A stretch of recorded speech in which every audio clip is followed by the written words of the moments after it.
Awesome. Cool. Once again, sorry about all of the hiccup. I don't know what's wrong with Twitter, but I'm glad we started out. So let's get started. Yeah, I just like to kick off the spaces by an introduction. So for those of you who don't know Frax, Frax is one of the most prominent algo stablecoins in this market with 1.2 billion in market cap, and also some very exciting news recently with the launch of Frax Swap, Frax Land, and also recently we saw updates on liquid staking with Frax for Ethereum. It seems that Frax is building out a full DeFi stack, ensuring that a lot of users are able to carry out most of the DeFi capabilities within the Frax ecosystem. So we have invited Dave from the one of the Frax contributors to share us a bit more about Frax and also get into the state of stablecoins. Together with me, of course, we have Raymond, our CTO from BlueJay, who will also be sharing more on how BlueJay stablecoins will work as we're very close to launching, and also Sherry, who's the CEO. Let's get started. I guess the first question really is, I know I did a bit of an introduction, but it will also be great to hear from you about Frax, presuming some of the audience members here are not familiar with Frax. Dave, after you. Yeah, sure. Thank you for having me. I'm DeFi Dave. I'm a member of the Frax community, host of Flywheel Pod, where we cover Frax every week, along with all of DeFi. And I would like to describe Frax as more than an algo stablecoin. That's what it started off as, but it really is a full financial stack for the on-chain economy. You know, how the stablecoin works, it's partly collateralized. So partly collateralized by FXS, mostly collateralized by USDC and its derivatives. So within the USDC that it holds, that's actually deployed across different on-chain calls, whether it's Curve, whether it's even Aave. Um, and now what you're seeing is Frax building their own native primitives because they have their own reasons for building them, because they have to perform I like to think of it as they perform various activities to maintain Frax's dollar peg. And that's a theme that I'm going to repeat throughout this space. Awesome. Awesome. Let's talk about the peg then. How does the protocol maintain the peg? Yeah, let's get into that first. Yeah, so I'll give a little bit of background and history. How Frax first maintained pegged when it came out over 18 months ago was it was a simple ARB on Uniswap and minting and redeeming the Frax stablecoin. So there's Frax in USDC. If Frax was above $1, more Frax would be minted. And if Frax was below $1, Frax would be redeemed. And this was a good start, but it wasn't the most optimal efficient system. So now, since March of 2021, Frax had something called AMOs, so algorithmic market operations.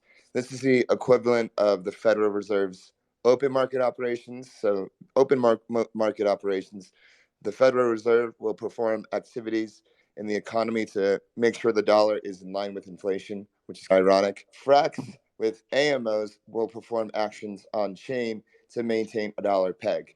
So instead of you have something like the Curve AMO, which is the biggest AMO, Frax will use the Curve protocol itself to maintain peg. And so what's actually happening here? So Frax will take its USDC backing it, and it will mint fresh new Frax and inject it into the Curve pool in return for those LP tokens. So you actually have Curve liquidity backing Frax. And so that's the biggest AMO. There's other AMOs. There's lending AMOs, investing AMOs. And that's how Frax has maintained peg through the trials and tribulations of the cycle. Awesome. Ray, I'm going to call you out here as also a protocol designer. Do you have any thoughts to share around AMOs as well? And maybe also shed some light on how BlueJay is also maintaining the peg? Yeah, for sure. I think our design is also partly inspired by how Frax goes about it when do the AMOs. Very similarly, what we do is that for us, it's a bit different because there hasn't been any US dollar stables out there. There's very limited Oracle prices and so on and so on. And we are primarily dealing with assets of different FX exposure. Our collateral and the stable coins that we issued are primarily different currencies altogether. So what we do is we have a set of bonds called the stabilizing bonds. So what it does is that there's two variations of it. One is called the expansionary bond. The other one is called the actionary bond. So what it means is that basically the protocol automatically checks the price of our stablecoins against like Oracle's Chainlink's Oracle. And if it's more expensive, it basically denotes that the demand is exceeding the supply of stablecoins right now. So the market should actually expand, sell more stablecoins into the market. capture back the reserve assets. And on the other hand, when you have a contractionary price action where it's denoted by having a lower price than the market FX market out there, basically the protocol automatically buys back from the market our stablecoin and actually burn it. So this actually goes around expanding our balance sheet when demand is high, contracting our balance sheet when demand is low, to allow us to expand and contract depending on the market demands of our stablecoins. Awesome. I guess when we're talking about stablecoins, we have to always look at scalability, right? Stablecoins are capital intensive, and more importantly, obviously, stablecoins has to be stable, right? So I guess from that angle, how does Frax achieve both scalability and stability? Because it seems Frax is somewhat unique in a way that you're both algorithmic and also fractional model. Perhaps Dave could kick off with sharing your thoughts around achieving scalability and maintaining stability. Yeah, as you pointed out, Frax is a capital efficient stablecoin because of its partially collateralized model. It was the one that pioneered this model. And I think the key to its success is it was the most conservative out of all the algo stables. They didn't try to grow too fast. They realized that it was a long game, and they created products and primitives to reflect that. And so that is the crowning achievement of all that is the AMOs, which I mentioned earlier, and a lot of projects have been inspired by. It goes to show that performing activities in the open market and working with other protocols in a positive sum manner achieve results like. But perhaps could you also share a little bit light on why Frax decided to go with the fractional model? I guess when Frax launched, a lot of the other protocols around stablecoins were looking at more, I guess, fully collateralized or over collateralized models. What inspired Frax to go into that direction? And I guess the second question really is that you mentioned being super conservative, right? Is there any history behind that on one side you're going fractional, but also on the other side you're being a lot more conservative about the growth? When Sam was researching way back in the day, design choices of what is the best way to build an algorithmic stable. I feel like algorithmic stablecoins are the holy grail of crypto. And many people thought of what is the right way to get there. Some people, they did zero backed collateral. That obviously didn't work out. Like I said earlier, it's all about how can you be capital efficient, also maintain peg. And I like to think, me and my friend Jack from Thai, we have this saying that Frax it's partially collateralized but fully backed. And what we mean by that is profits and revenue that Frax has that Frax takes in the open market from its activities, for example, through the curve vote incentive system of bribing different curve pools and actually earning revenue that way. That is how Frax has been able to be, I like to say, partially collateralized but fully backed. Ray, do you have any inputs? I guess you want me to talk about Blue Jay side, right? Yeah, we will talk a little bit about Blue Jay. Yeah, I just want to basically also draw parallels between, on one side, Frax is going in a more fractional manner, but being conservative. How is Blue Jay tackling the same problem? Yeah, for sure. I think Frax design is great. So what they put a lot of thought into it. I typically don't comment much on their protocol. Anyway, going back to Blue Jays, right? I think there's two sides of it. There's the technical side of scaling, and there's the business side of scaling. So on the technical side, we maintain that we want more than 100% backing for all our stablecoins because we want to have the highest quality of crypto collateralized stablecoins out there for the Asia currencies out here. That's one. And in contrast, we make this highly efficient by not having a dual mechanism where you have to first put up a set of collaterals to back the minting of the stablecoins and another set of collaterals to provide liquidity for it. So we combine them into, so it's 1+ ratio. I can have liquid tradable stablecoins out there in the market. Touching on the business side as well, what we are looking at is not explosive growth that is fueled by a lot of the money market activities, but real world business use cases. As we speak, our business development side is actually working with different payments partners, different lending, real world asset lending protocol, lending businesses to actually build out permanent use cases for the stablecoins. And we think that this is a sure and certain way to actually scale steadily and stably when the business as well as the protocol grow as a whole. Awesome. Thanks for clarifying that. Let's also quickly talk about the governance token. Starting back to DeFi Dave, what's the role of FXS aside from being a partial collateral in Frax? You've been involved in the Frax ecosystem for some time now. How have you seen governance evolve with FXS? Yeah, good question. The FXS token is the governance token of the Frax protocol. It, as well as being used to partially back Frax, It's also used in governance. So Frax, they were the second protocol to implement the VE token system, so the vote escrow token system that was pioneered by Curve. And I think this was, when it comes to tokenomics, a lot of protocols get it wrong, but I think here Frax got it very right, because if you think about it, what's the most important thing for a protocol to, I mean, for a stablecoin to have is liquidity for its stablecoin so it can maintain Right. peg. And so with the VE system, Frax was able to lock its liquidity for the LP tokens for a long period of time. And so with that, it made sure that there'd always be ample liquidity for people to trade Frax. And so also with the VE system, you could lock your FXS tokens, and the longer you lock, you can vote for the gauge weights in the same way you can vote for the gauge weights in Curve. And so you, at the end of the day, you develop this vote incentive economy where, where the demand for for LP tokens is based on where the FXS token is voted towards. So it's used primarily for voting for the gauge system to direct where liquidity should be. And that's where the emissions flow.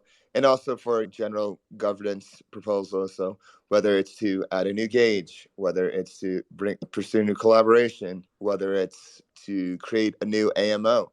And Frax has a bunch of AMOs, and recently, AMOs were created for the new Frax primitives, such as Fraxlend and FraxSwap. The FXS token plays a really integral and essential part to the Frax ecosystem. Actually, I was looking through your governance forum, and one of the things that we admire the most is basically the participation from, I guess, token holders and the general public around different proposals, and also the creation of multiple proposals, right? I guess one thing that we would definitely want to learn, love to learn from you and from your experiences, how do you get the community involvement in making these governance decisions? Because that is not an easy feat, right? Especially if you look at your forum is quite vibrant. Maybe if you could Yeah, also share some tips and tricks on like how do you get the community to be excited about these proposals, because it takes some time, right?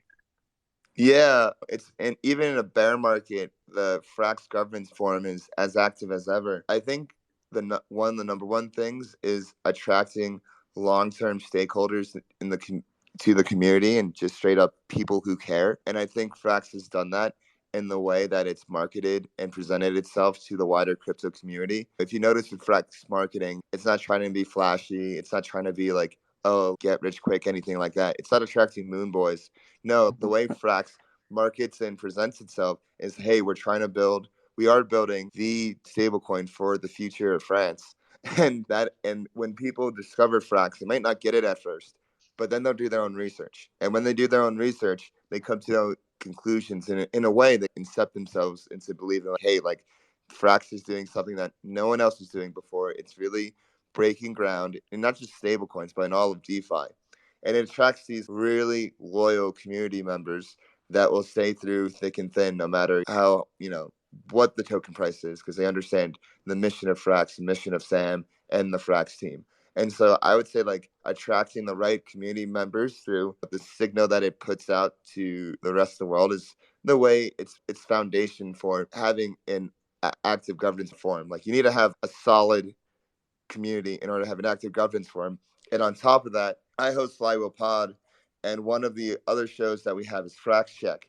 And we're actually filming a Frax Check today. And Oh along wow. with showing like the statistics of the Frax protocols, we do a weekly governance roundup. So I go on the forum, I go review all like the activity there, and I just do a simple like news report, like I'm Walter Cronkite or someone saying, this is the proposal, this is what it means, this is what it's going to be voted on. And so I say it just comes down to the community that you attract via the signal you put out in the world. And that's how you attract an active community. And also just like you notice, like if you ever go in the Frax Telegram, the Frax team is always there. Like Sam, you can always reach him there. He's always there asking questions. Same thing with like other members of the Frax team.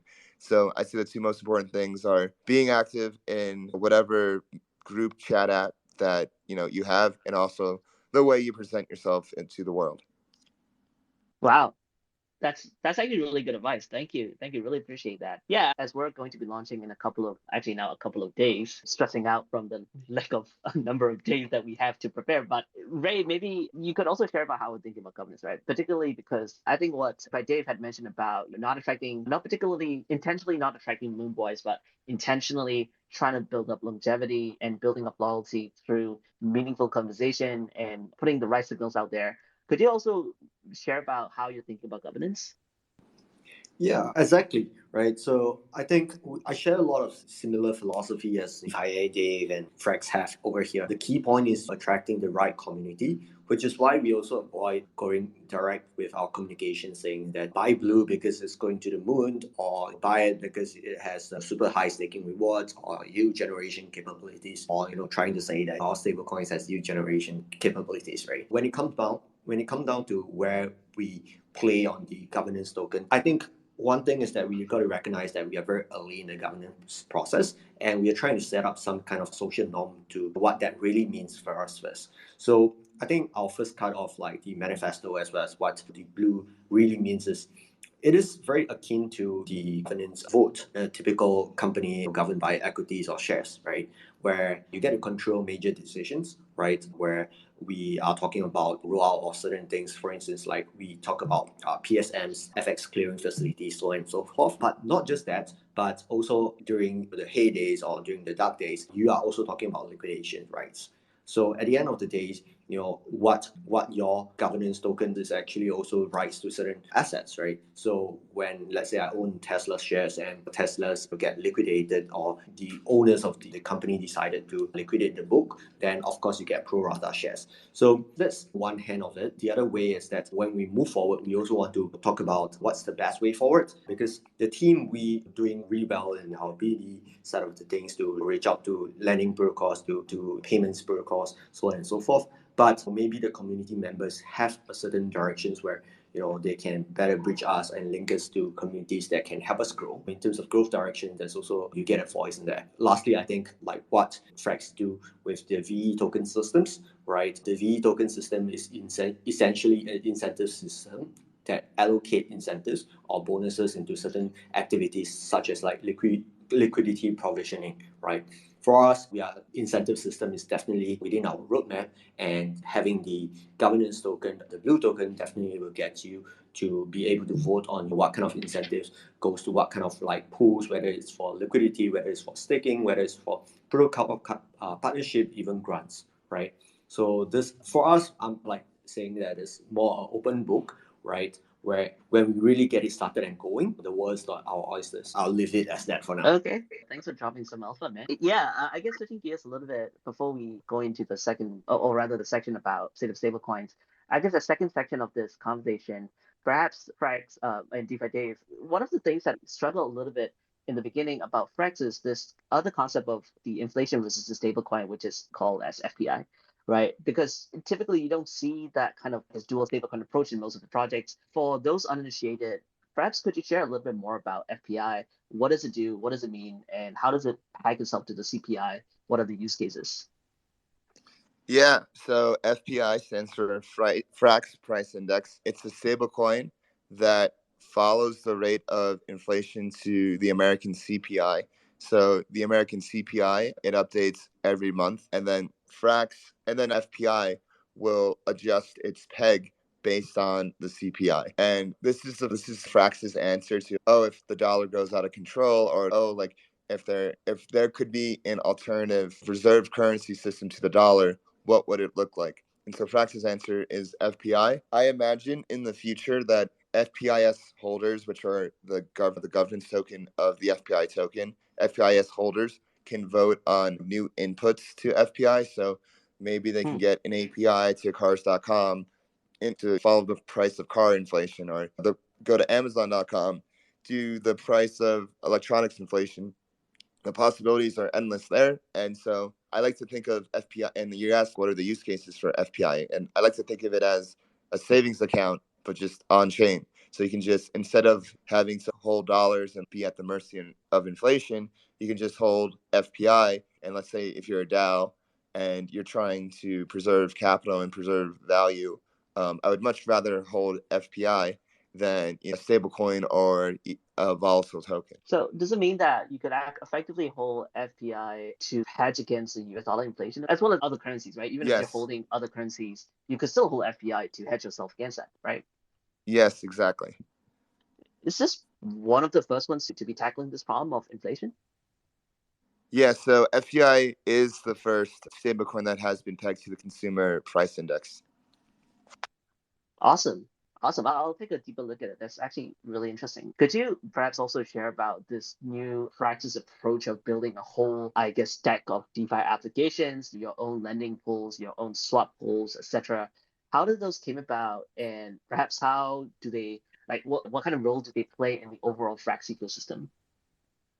Yeah, as Frax matured over time, its needs became quite apparent, and that's why Frax built its own in-house native primitives. I consider these Frax Swap, Frax Lend, and even Frax ETH like the V3 of Frax. So Right. to start out with Frax Swap is a AMM, but it's a TWAM. And for those who don't know what a TWAM is, it stands for a time-weighted automated market maker. So we all heard of TWAP, which is a Yep. time-weighted automated price. You just apply that, but in AMM form. So I would say the easiest way to think of a TWAM is a DCA machine. And so instead of just putting in your order, having like massive slippage because there isn't enough liquidity there, you can basically set your order for over a day, over a few days, over a week, over a month. And what FraxSwap as the 2M does, it allows Frax as a DAO to conduct monetary policy at a much larger scale than if they were to have done it with any other type of AMM. This was something that was a unique Frax need, and they were just because they're constant, whether they're like trading their Frax or buying FXS, like it just made sense for them to build their own TWAM. And right in their thinking behind it is, hey, we built this for ourselves. Why don't we like open it up so anybody, any DAO can use this so they can conduct their own monetary policy? So Frax right now, they're conducting a buyback. A few months ago, even Right. at the start of the bear, Frax passed a proposal through government saying, "Hey, we will buy back $20 million of our own FXS token." And the best way to conduct that is obviously through TWAM, through a DCA. And so over the past several months, Frax has been actually buying back its own FXS token even in this bear market. And I can see in the future, actually already one of Frax's partners, Olympus, is on FraxSwap as well. There's a Right. few other tokens on. It makes sense for someone like Olympus, who also conducts monetary policy at a large scale, to use something like FraxSwap. And so that's FraxSwap, and then there's FraxLend. So FraxLend came about, as we've seen in the past. There was like the Rory exploit, there was like other lending protocols that were shaky. And so it made sense that this is something Frax needs to build in-house. And also Aave's great. Frax has Aave MO, but Frax doesn't have the same granular control as it could have. And so that's how FraxLend came about. FraxLend are these isolated lending pairs. It was partially inspired by Kashi. And as we all know, lending is a way to drive demand to your stablecoin. Yep. And so that's how, and how can Frax, and so Frax was thinking like, hey, like what's one way we can drive demand to our stablecoin? How can we do it in a safe manner? And how can we do it in the most attractive manner with the lowest rates? And so that's how FraxLend came about. And with FraxLend, you can basically over collateralize. Frax is now in circulation. That isn't a liability of the protocol. It's a liability of the person who borrows it. And then next up, we have Frax ETH, and I like to, so like we always talk about the DeFi Trinity, and like Frax says basically the DeFi Trinity is out between Frax, the stablecoin, which is like the blood, and then Frax Swap, which is the exchange, and Frax Lend, which is like part of the engine that keeps everything going. But what else could be like the fuel to this whole like on-chain financial stack? So I think like the first quote unquote use case that will be is Frax ETH. And so Frax ETH is the equivalent of Lido. Right. Frax ETH is a two-token system. You have Frax ETH itself, which is the equivalent of WETH, and then you have sFrax ETH, which is actually the vault for Frax ETH. So basically, what you will do when it comes out, it will come out within the block said within the next 2 weeks, is you convert your ETH into Frax ETH, and you can stake your Frax ETH into sFrax ETH and earn yield from ETH staking. And on top of that, which is, and on top of that, if you think about it, what are these ETH staking coins and LSDs, they're just ETH stablecoins. Right. And so like Right. they need to maintain peg. And so where's the best arena for stablecoins to maintain peg?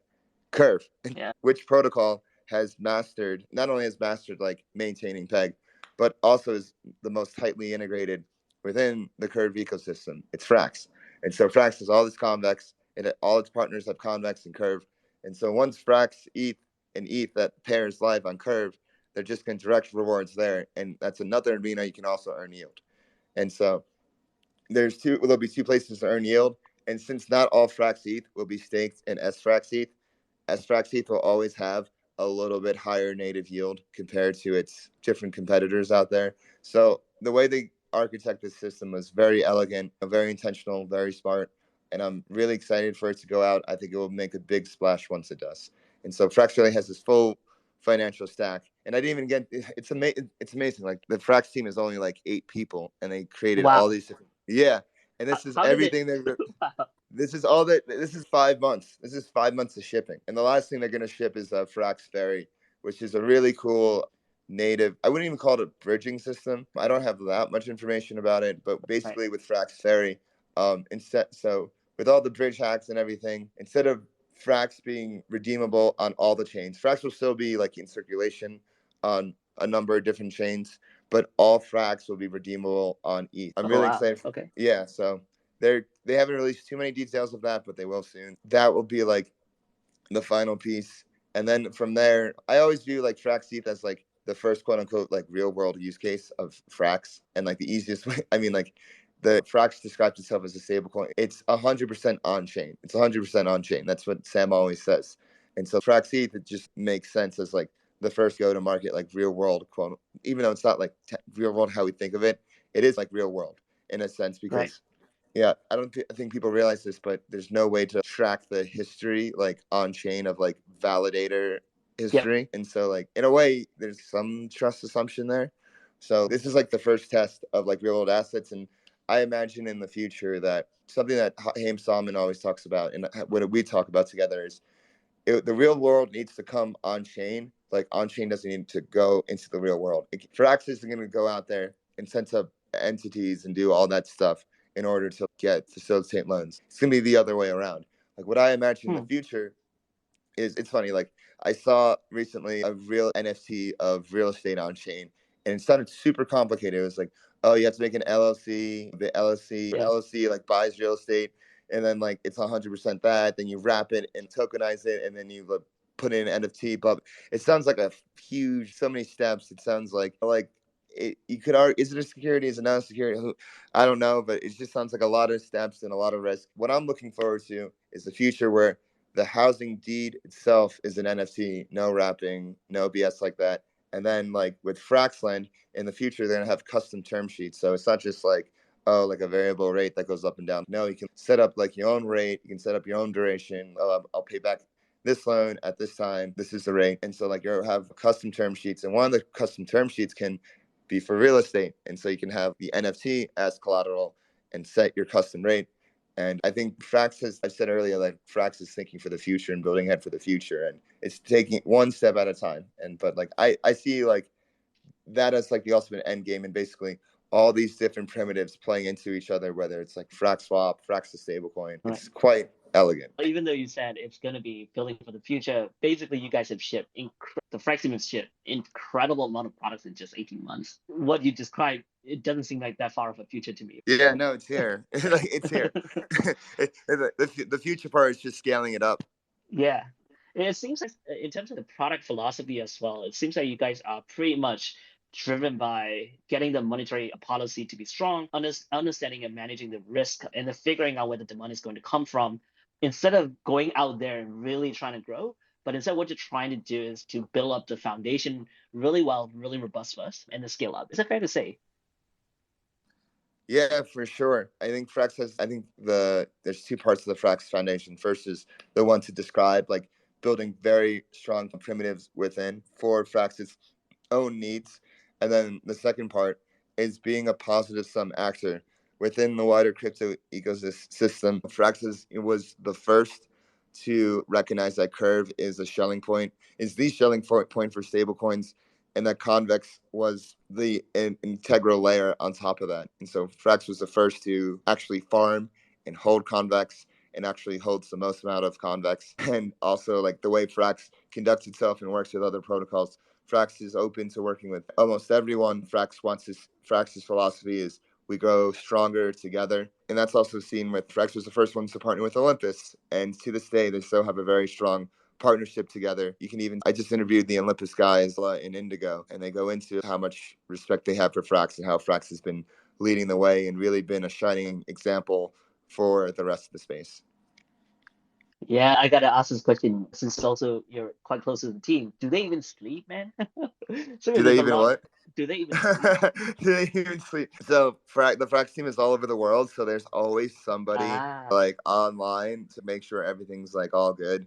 But I can tell you personally, this is like Sam's life's work. This is like what Sam eats, breathes, sleeps like every day is Frax. And stablecoins aren't easy. yeah. It's like I think stablecoins are definitely the riskiest, most of DeFi. It's binary. It's either 1 or 0. It either works or it doesn't work. And having to in its peg throughout all the trials and tribulations, throughout all its history, never deviating from it, really speaks volumes about the team and where it's going, and also the community that has coalesced around it, and like how it's growing in the future. Whether it's with even me, Flywheel Pop, I think of ourselves as an extension of Frax. Hey, we're here. We're representing on Frax's behalf to spread the Fraximalist gospel. Awesome. Awesome. Thank you for sharing that. Switching gears back to Ray, could you also share a little bit about some of the exciting stuff that we've been working on behind the scenes and what's going to happen after our launch? What are the products line up? What are the ideas line up after our launch on 3rd of November? Yeah, sure. So I think by now we have saved plenty of time. Our launch is happening on 3rd of November. There's 3 phases to it. I'm not going to go more into details of it because I'm really excited about what is happening after the launch. As I mentioned earlier, a lot of our premise here is that we believe that the next tranche of growth for DeFi is really real world application. So where we are going from there is we are solving how can we have crypto work for the real world. One of the key issues is that there's a fragmentation of liquidity there, even with local stablecoins, right? One of our first thing that we will be rolling out is this thing called peg stability module inspired by MakerDAO's peg stability module. Basically, what it does is that it aggregates liquidity and allow on-off ramp, basically cash in, cash out from our blue stables directly into fiat, right? Through either different payment partners tokens. So that would allow us to actually essentially aggregate liquidity, as well as to allow people who, for instance, borrow in blue stables to actually exit that into fiat at par.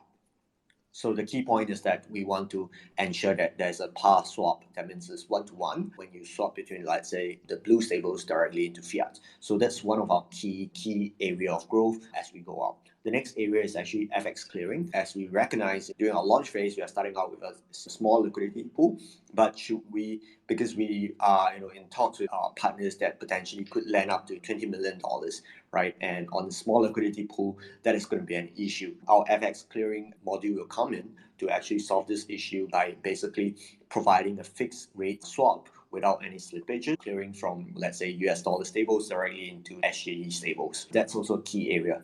And the next step from there is really full gas to the pedal to the metal on real world lending. So we are right now exploring various real world lending use cases as well as modules to actually allow people who are borrowing money on chain to actually exit out seamlessly, as well as to define their terms on the contract itself. I think back to DeFi, Dave, one thing is that the reason we are starting out in Singapore is that if I have to bet which country would be the first to actually tokenize real world assets and make it legal, place my bet on Singapore, because in my past life I actually worked on this thing called trade trust. For those of you who are a little bit more interested in the legal aspects of things, basically it is framework, both legal and technological framework, to actually allow people to tokenize assets. So back then my use case was more on trade financing, which will give you a bit of clue of like where BlueJ potentially would land. But yeah, that's as far as we can go for what's exciting for BlueJ post-launch. Cool. Awesome. Thank you for sharing that. Are we going to sleep? That's a lot of work. Oh, yeah, it is. It seems like the launch is just going to be really just the beginning. Right. It is just one hurdle we get past it, and then it allows, because what device they say stablecoin is a one or zero thing. The A lot of it depends on the trust, depends on your past activities. There's no point in over marketing yourself and try to raise 350 million on day one. Definitely, you gotta build, gain trust, operate over many months before people start to see, oh, this is actually something that keeps its peg. It's useful because I can on off ramp and I can borrow against this to build, let's say, a farm, to do solar panels, so on and so forth. So it's exciting for us. Awesome. As a third section, next up, I want to talk about the state of stablecoins and have a discussion between the two of you. But before that, I guess it's my time to share. Talking about the launch, we have an automatic wireless, something to announce. It's an automatic wireless announcement. We are launching on 3rd of November. As part of the launch, there will be a token sale. So basically, we will be selling blue tokens, the governance tokens, for the first time, and all whitelisted individuals will be able to purchase at a discounted price. So if any of the listeners are holders of the Frax token, particularly if you hold more than 10,000 Frax, or if you're holding FX's token, particularly more than 1,000 FXS, you will be eligible for a whitelist. Particularly, it will be a whitelist up to 200 blue. You can go check that out on bluejay.finance/ and join our Discord. If you have any questions, the team's always around. Join the Telegram. We're always ready to answer your questions. Now, back to the state of stablecoins. As both of you have mentioned, stablecoins are not only capital intensive, but also one of the riskiest. I like what DeFi did mention, which is the 1 to 0, either 1 or 0, right? It's pretty binary. It either works or it doesn't. But regardless, we both projects have chosen to tackle in the space, looking at all the advantages that stablecoins could bring to the masses. Where do you see the stablecoin space going? I asked this question because recently there's been a lot of scrutiny around stablecoins from different governments in the world. I guess the more prominent one is the U.S. government around their regulation around stablecoin, but also I guess with the collapse of Terra UST, there's been a lot of talk around. I guess I would say that there's just been a lot of attention around stablecoins, regardless of whether they're good or bad. So maybe starting off with DeFi Dave, where do you see the stablecoin space going forward? Yeah, I've always viewed as stablecoins as one, if not the only, proven use case of crypto. There's, even to this day, there's still like billions of stable coins in circulation, and I just expect that to increase. So right now, you think about what stablecoins are used for, primarily for traders. They want to go somewhere stable, obviously, to hedge volatility on chain. So they use stablecoins. And so in the future, like, I expect stablecoin use to, as more people get brought onto the on-chain economy, I expect stablecoin use to increase. Whether people get paid in stablecoins, whether people send remittances in stablecoins, those are just some, I guess, like smaller use cases, but they could grow to be very big. And I really don't think much of CBDCs, to be honest. Like, I see a lot of talk about them. The only thing I really care about is like what's going on chain and like what tangible things I see. We all see stuff like years and years of research, but do we see any development? Not really. And so I don't really think much of CBDCs. And with regulation, yeah, it is looming. Yeah, it's like something to take note of. I don't think it should affect the way we build our stablecoins. I think we should still build the best possible stablecoin that we can possibly get out there, and of course, as safe of a manner. And if anything, like, stablecoins are like Frax in a sense of regulated stream, because they can go on chain and see all the reserves. Right. What more do you want? If only they have the capability. Or If only, yeah. If only they watched Frax Check and Flywheel Pod, yeah. they would know.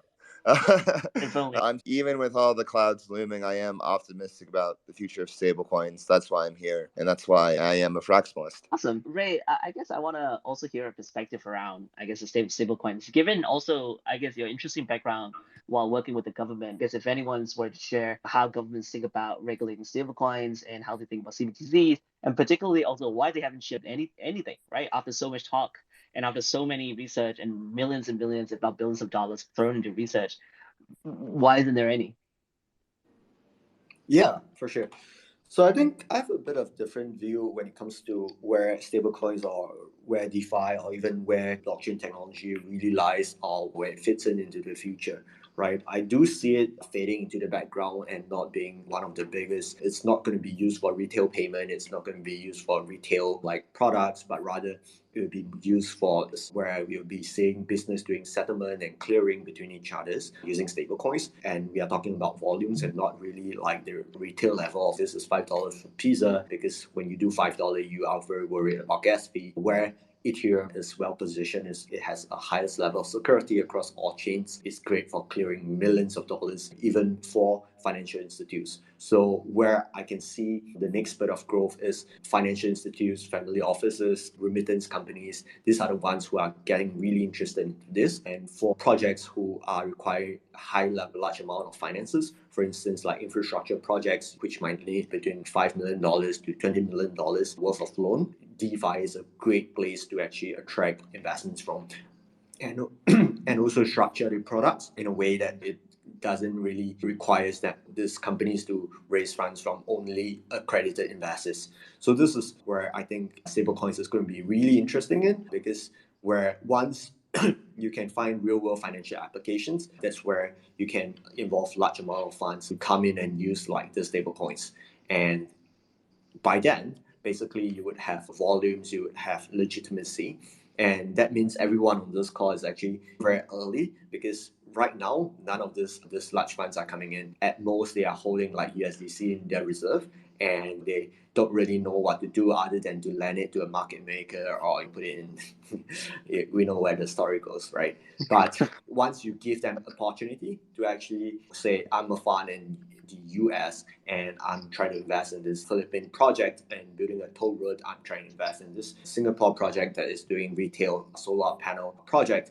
Those are very interesting projects that can be structured together, put on chain, like what Vi Davis said. In everything is visible. You can see who defaults. I can unwrap a structured product to see what is really in this structured product. Is it like subprime mortgage, or is it good quality loans that we are talking about? So this is where I see the future of like finance, where Bitcoin plays a huge role in. It almost seems like actually CBDCs taking a long time to come out is actually doing a huge favor not only to the stablecoin space but also to the whole DeFi space in general, because innovation in this space is happening at an incredible pace, and more institutions, more and more funds are, and also people in general are starting to realize the true power of stablecoins, and I guess the reliability, transparency about DeFi and all of the underlying blockchain technology. So it almost feels, however way we go with CBDCs, there's no doubt that this whole space is going to continue to grow, and there is no doubt to me that more and more businesses, more and more users, consumers are coming onto, I guess, becoming a bit more crypto native and coming on chain. So I think that also plays quite nicely into your belief, DeFi Dave, around, I guess, Frax not going into the real world, but actually real world coming to Frax, and Frax is essentially positioning itself to capture that demand when that demand comes onto on-chain, and also to, I guess, BlueJ, where BlueJ is trying to tackle and educate more and more people on the true potential of these stablecoin payment rails, the true potential of more efficient capital markets, closing the credit gap, all of that. I think all of this is all pointing into one direction, right? This future of finance is going to come.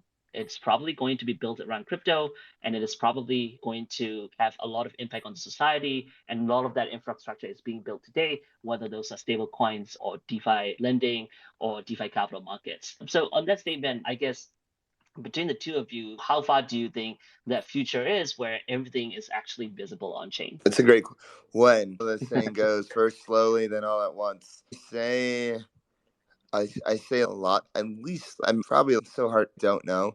Maybe like 10 years. Who knows? I think it's hard to imagine how big these things can get. You look at Bitcoin when it first started. No one could have imagined Kanye West walking around with the Satoshi Nakamoto hat. And with Ethereum, no one could imagine like how big Ethereum has gotten. It's hard to imagine it, like how big things can scale until it actually happens. So it's hard to throw out a number. That's why I just say 10 years. Around 10 years. Okay, Ray, do you want to make a bet? 5 years? Oh, wow. Okay, optimistic. Yeah. So I'll say the biggest blocker right now is the government and the intra-government, the deals with them. What happens is that you do need, actually, to be honest, you do need policies to pass through. That actually takes up to 10 years. But then some of the leaders within the space will actually try to push it forward to try to be the first player in this market. And to be honest, we are not really very far from it already, because a lot of people is demanding for transparency right now on chain as much as. So you can see that, for instance, like between Circus and Tether, you can see while Tether had the first mover advantage, Circle was a lot more transparent with the testations and the amount of reserve that they have, and they do it a lot more frequently. So now what we see is that right now people are doing off-chain attestation of what they have, but very soon a lot of these companies are also moving on to on-chain attestation and then eventually tokenization. If you look at MakerDAO's real-world asset movements, you can see this company which is called Back Finance, BSCKED.FI. They are already tokenizing US dollars treasury bill. They are already tokenizing Tesla shares, right? While they are still relying on like off-chain attestations, you can see that these companies are innovating and moving towards the full tokenization, full attestations reports. So we are not as far as people believe that it's going to be the earlier version, a bit more cranky, a little bit more clunky, a bit of kinks here and there, but it's definitely already in the works, where we see I wouldn't say legitimate art, but rather the traditional companies coming in and I say the POC is probably like in the works right now. Probably in 5 years, you definitely see big player names saying that, okay, this is our first trial is already working. By the 10th year, that's where what they've said. Basically, the faucet is on and everything's flowing. It's going to come all at once. Awesome. Awesome. I think that's actually a pretty great ending and conclusion to this. I just also wanted to say that I think everything is in place for this space to really take off, right? The culture is there, right? Like DeFi Dave share, you cannot have imagined Kanye West to be wearing a Satoshi apparel, right? That no one could have ever imagined. Raymond said also, even the big organizations, the big institutions, are probably already doing POCs and trialing this. The governments are talking about it. The regulators are running around trying to figure out how to think about regulation. But I think this is the right time compared to the last cycle. And can't wait to see what comes out of this bear market, because I guess this is the best time to build. And if Frax team was able to pull off everything that they've built in the last 5 months, it's crazy, right? I cannot wait what lies ahead. So with that, I'm gonna, I guess, end off the spaces. So yeah, I guess for DeFi Dave, where can people find out more about you, your podcast? Yeah, maybe this is a great place for you to plug. Yeah, so follow me on Twitter. Hit the button. You can find me here. Follow Flywheel Pod. We have all sorts of content. Flywheel Pod, our main podcast, our flagship podcast, where we bring on people all across, especially Frax partners. Please follow that for all the latest updates. We've grown super fast over the past 4 months. We're almost at 1,000 subscribers on YouTube. Oh wow! Yeah, in 4 months. What bear Same. market? Yeah. There is no And bear so, market. yeah, so we have that, Frax Check, Money Moves, which is a monetary podcast. Are you new to stablecoins? Are you confused by anything, if not everything that I said? We have Stable Claire doing a bunch of little beginner explainers about it. So we cover all parts of the stack. We have a lot of things in store in the future that I'm super excited about. And also follow Frax, of course, to get all the Awesome. latest Frax updates. And Okay, with that, thank you so much, DeFi Dave, for coming on. Ray, do you wanna? Where can people find more about what you do?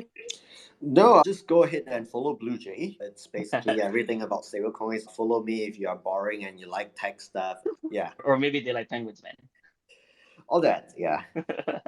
All right, it's been fantastic. Thank you, gentlemen, for taking the time, morning, evening, whatever.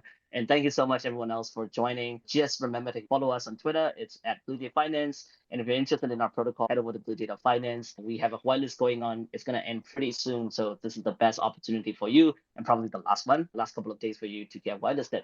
So with that, thank you, everyone. Have a great evening, great night, great morning, whatever it is. Have a good day ahead. Thank you. Thank you.